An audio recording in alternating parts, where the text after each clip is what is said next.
नमस्कार बंधुरा आज मैं अपने तैयार করে দেখাবো কাস্টার্ড আইসক্রিম রেসিপি। তো চলুন দেখে নিই আজকের রেসিপিটা।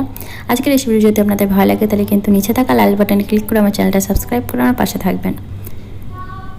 দেখুন প্রথমেই আমি একটা পাত্রে নিয়ে নিচ্ছি 2 কাপ দুধ।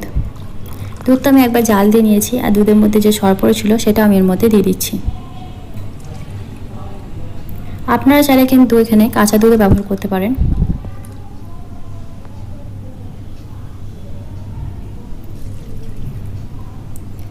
আর দেখুন এখানে আমি আলাদা করে হাফ কাপ দুধ রেখেছিলাম। এই দুধটা কিন্তু গরমও নয় ঠান্ডাও নয়, রুম টেম্পারেচারে রাখা ছিল। আর এখন আমি এর মধ্যে দিয়ে দিচ্ছি 2 চামচ কাস্টার্ড পাউডার। এটা আমি ভ্যানিলা ফ্লেভারে নিয়েছি, আপনারা যে কোনো ফ্লেভার নিতে পারেন। এখন খুব ভালো করে দুধের সাথে কাস্টার্ড পাউডারটা মিশিয়ে নিচ্ছি। আর এদিকে দেখুন আমি গ্যাসে বসিয়ে দিয়েছি এই দুধটা। আমি 5-6 মিনিটের জন্য একটু জাল দিয়ে নেব। তো দেখুন আমি দুধটা জাল দিয়ে নিয়েছি। এখন আমি এর মধ্যে দিয়ে দেবো আগে থেকে যে কাস্টার্ডটা আমি গুলে রেখেছিলাম সেটা। এটা দেওয়ার আগে কিন্তু আবারও একবার খুব ভালো করে মিশিয়ে নিতে হবে, কারণ কাস্টার্ডটা নিচে বসে যায়। এবার আমি অল্প অল্প করে দুধের মধ্যে এটা মেশাচ্ছি।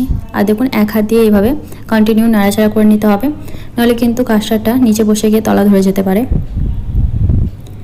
কাস্টার্ড দেওয়ার সাথে সাথেই দেখবেন দুধটা খুব ঘন হয়ে যাবে। এই পর্যায়ে কিন্তু গ্যাসের ফ্লেমটা অবশ্যই লোতে রাখবেন। এখন আমি এর মধ্যে দিয়ে দিচ্ছি হাফ কাপ চিনি। আপনারা যতটা মিষ্টি রাখতে চান সেই অনুযায়ী চিনি অ্যাড করবেন। আবার আমি এটাকে 3-4 মিনিট খুব ভালো করে জাল দিয়ে নিচ্ছি। তো দেখুন আমাদের কাস্টার্ডটা কিন্তু একদম রেডি হয়ে গেছে। তো থিকনেসটা আপনারা দেখুন, এইভাবে একটা আমি চামচের গায়ে আপনাদের দেখাচ্ছি। দেখুন একদম কোটিং হয়ে গেছে। তো আমাদের এতটাই থিকনেস রাখতে হবে। আমি গ্যাসের ফ্লেম অফ করে এটাকে রুম টেম্পারেচারে ঠান্ডা করে নিচ্ছি। তারপর আমি এটা ফ্রিজে রেখে দেবো 1 ঘন্টার জন্য। এখানে আমি নিয়ে নিয়েছি 1 কাপ হুইপড ক্রিম। এখন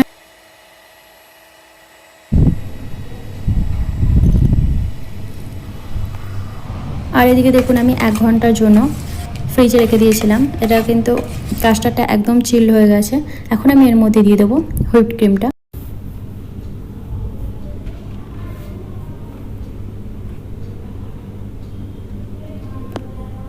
স্প্যাচুলা দিয়ে একটু মিক্স করে নিচ্ছি। তারপর আমি এটা ব্লেন্ডার দিয়ে ব্লেন্ড করে নেবো। এখানে আমি ইলেকট্রিক ব্লেন্ডারে ব্যবহার করছি, আপনারা চাইলে কিন্তু হ্যান্ড হুইস্কার দিয়েও করতে পারেন, তাতে একটু টাইম বেশি লাগে। খুব ভালো করে আমি মিক্স করে নিচ্ছি এটা।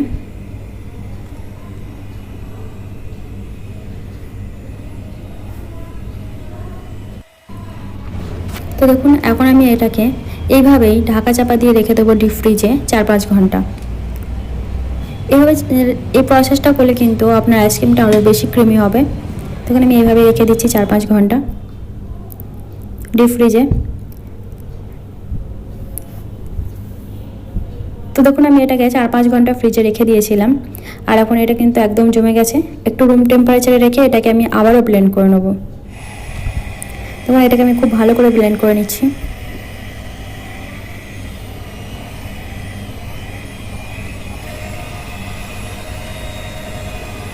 বুঝতেই পারছেন কতটা ক্রিমি ভাব আছে এর মধ্যে।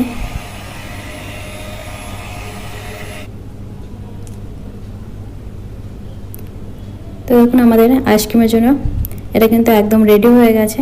এখন আমি নিয়ে নেবো একটা এয়ারটাইট কন্টেনার। এখানে আমি একটা কাঁচের এয়ারটাইট কন্টেনার নিচ্ছি। আপনারা চাইলে প্লাস্টিকও নিতে পারেন, কিন্তু অবশ্যই খেয়াল রাখবেন সেটা যেন এয়ারটাইট হয়। আর যদি এয়ারটাইট না হয় তাহলে কিন্তু আপনারা এর ওপরে একটা ফয়েল দিয়ে খুব ভালো করে মুড়ে ঢাকা চাপা দিয়ে ডিপ ফ্রিজে রাখবেন। এখন একটু ডেকোরেশনের জন্য আমি এর মধ্যে দিয়ে দিচ্ছি টুটি ফুটি। তো দেখুন আমাদের আইসক্রিম কিন্তু একদম রেডি। বাস এটাকে ডিপ ফ্রিজে রাখতে হবে অন্তত 17-18 ঘন্টা। ওভারনাইট ডিপ ফ্রিজে রাখলে সবথেকে বেশি ভালো হয়। তো আমি এটাকে ওভারনাইটের জন্য রেখে দেবো। তো দেখুন ফিরে এলাম, আমার আইসক্রিম কিন্তু একদম জমে গেছে, রেডি হয়ে গেছে। আপনাদের আমি এবার কেটে দেখাচ্ছি এটা কতটা ভালো হয়েছে, কতটা ক্রিমি হয়েছে।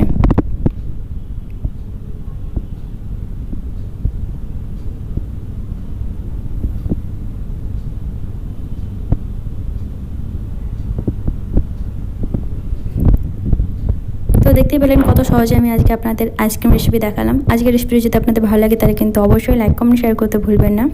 আর আমার চ্যানেল যদি নতুন বন্ধু হয়ে থাকেন তাহলে প্লিজ চ্যানেলটা সাবস্ক্রাইব করে আমার পাশে থাকবেন।